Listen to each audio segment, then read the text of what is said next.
فيلمنا بيبدأ في المستقبل القريب. التقنية خلاص فيه بقت أساسية ولا غنى عنها في كل نواحي الحياة، وبنتعرف على سترايب شبيه أليو ديانج لاعب الأهلي اللي بنشوفه بيحلم بفتاة فاتنة وجميلة، وهي دي بالنسبة له شريكة العمر. بس بيصحى فجأة وبنكتشف إن هو لسه منضم حديثا للجيش، وعلى وشك إن هو يخرج في مهمة مع فريقه، ومعاه في فرقته مدية مخضرمة اسمها هانتر ريمون. والفرقة دي مهمتها هي القضاء على الصراصير، كائنات مخيفة شبيهة لمصاصين الدماء. تحس ان هم احفاد لورد فولدمورت، مش عارفين اذا كانوا فضائيين ولا مخلوقات مرعبة كريهة باسنان حادة جدا، وبيقال ان هم عايشين على افتراس البشر. ودي اول مهمة ميدانية لديانج. بالطبع هو متوتر وخايف، وبيوصل الفريق لقرية هجمتها الصراصير، واهل القرية بيحاولوا يتكلموا مع الجنود، بس اهل القرية بيتكلموا لغة غريبة جدا على الجنود، والجنود مش فاهمينهم. فالقائدة مدينة بتشغل المترجم بتاعها علشان تستجوب اهل القرية، وبنعرف ان الصراصير هربت ناحية راجل اسمه بارن، راجل متدين وعنده مشاكل نفسية، واهل القرية بيتهموه ان هو بياكل الصراصير وبيهربهم وبينامهم في سريرهم. وفي الاثناء كان ديانج بيتودد لأهل القرية وبيوعدهم إن هو يوفر لهم الأمان. كان العاق نافع نفسه أخوي، وبيتوجه الفريق لمكان بارن، وبنعرف إن في شريحة مزروعة في مخهم بتنشر لهم معلومات وكأنها VR أو واقع افتراضي، والشريحة دي بتوصلهم بكل الكاميرات والأسلحة التقنية. وأول ما بيوصلوا لمزرعة بار بيخبطوا وبيفتح لهم بارن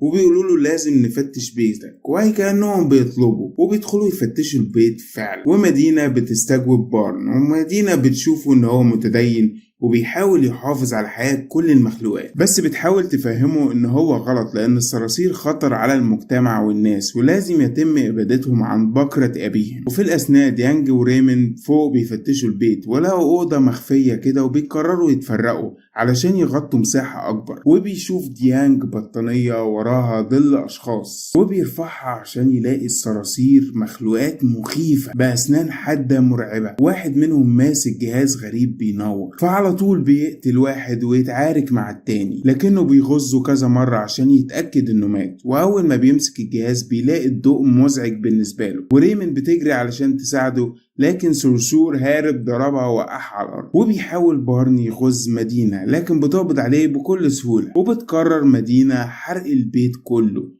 بما فيه الجهاز الغريب ده. وبتقضي ريمن وقتها في التدريب عشان مفيش صرصار يهرب منها تاني، لانها غيرانة من ديانج لان هو قتل صرصارين في اول يوم ليه. لكن اثناء التمرين بيحصل خلل في الشريحة الموجودة في دماغه، وبتلاحظ مدينة اللي بيحصل وبتأمره يروح للدكتور، وبيروح لكن مش بيلاقي اي خلل في الشريحة. وبيودوه لواحد اسمه اركاتيك، دكتور نفساني عسكري، وبيقول يمكن حالتك دي بسبب ان انت قتلت صرصارين بوحشية ومش محتاج غير يومين راحة. وبيقول له انا هروقك، وبيقلق منه ديان، وبيحط له برنامج ليلة العمر عشان يروق عليه في احلامه. لكن الخلق بيقرقه تاني، وبيصحى من الحلم الاحمر الجميل علشان يلاقي زمايله كلهم نايمين، اطفال ابرياء. وفي اليوم اللي بعده بيروحوا علشان عرفوا موقع الصرصار اللي هرب منهم، وبيوصلوا لمكان شبه مهجور. وبيستمر الخلل في شريحة ديانج، وبيشم ريحة العشب لأول مرة في حياته، وبيقول لريمن العشب يا باه، لكنها بتتجاهل. وفجأة بتاخدها مدينة بين عينيها، وريمن بتعرف مكان اللي ضرب النار، وبتقول لديانج تعالى، فرد عليها وقال لها العشب يا باه. قالت له فوق الله يحرقك تعالى معايا. واول ما بيدخلوا بيلاقي ديانج واحدة مش مسرسرة ماسكة مضرب وبتترجاه ما يقتلهاش، وبيقول لها اخرجي من هنا بسرعة ما تقلقيش انا مش هأذيكي. واول ما بتخرج بتقتلها ريمن، وبتبص لديانج كده علشان يقول لها العشب يا باه، وبتتجاهل. وبتكمل قتل في كل الصراصير اللي بتقابلهم. بس الغريب جدا في الموضوع ان كل الصراصير اللي بتقتلهم بيشوفهم ديانج ان هم بني ادمين مش صراصير اطلاقا. وكانت ريمن على وشك انها تقتل امه وابنها، فبيهاجمها ديانج وكان خلاص هيضربها، فبتقول له العشب يا واد، لكن على مين ده عاملها قبلها. وبيديها خطافية بيمينه ويفقدها وعيها، لكن بياخد طلقة وبيهرب هو والست وابنها رغم ان هو بينزف. لكن بتفوق ريمن وبتشوفهم بيركبوا العربية وبيهربوا، وبيفقد ديانج وعيه وبتقف العربية، وبتاخدوا الست المكان مجهور علشان تعالجه. ولما بيفوق بيعرف ان القمر اسمها كاترينا، وبتقوله ان الصراصير مجرد بشر، لكن الدولة شايفاهم مجرد مرض، اغبياء وفقراء وعالة على المجتمع. والجهاز ابو وميد صديقها هو اللي صنعه علشان يشوش على شرط الشريحة، عشان الجنود يشوفوهم بشر على طبيعتهم. وبيسألها لو كده بقى يبقى ليه اهل القرية بيكرهوكم رغم ان هما ما عندهمش شرايح؟ بتقوله لان الدولة عملت فحص حمض نووي لكل الشعب، واللي بيظهر عليه ان هو ضعيف او عنده مرض او ممكن يصيبه مرض بيعتبروه سرجار. الإعلام كله شوهنا ونشر إننا مرضى وضعفاء، واللي يقرب مننا هيبقى زينا. وبتدخل ريمن عليهم وبتقتل الواد الصغير وأمه، وبتروح لديانج وبتسأله عملت كده ليه؟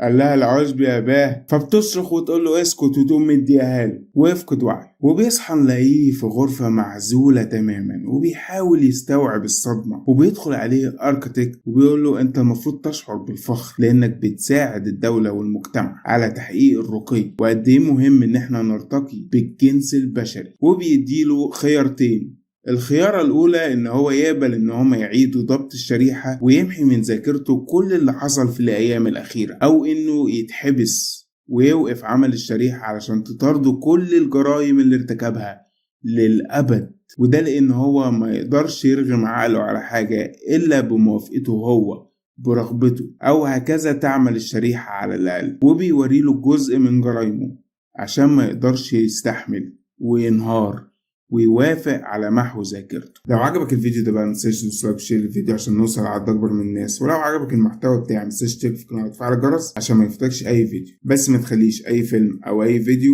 يلهيك عن الصلاه وعباده ربنا. سلام عليكم.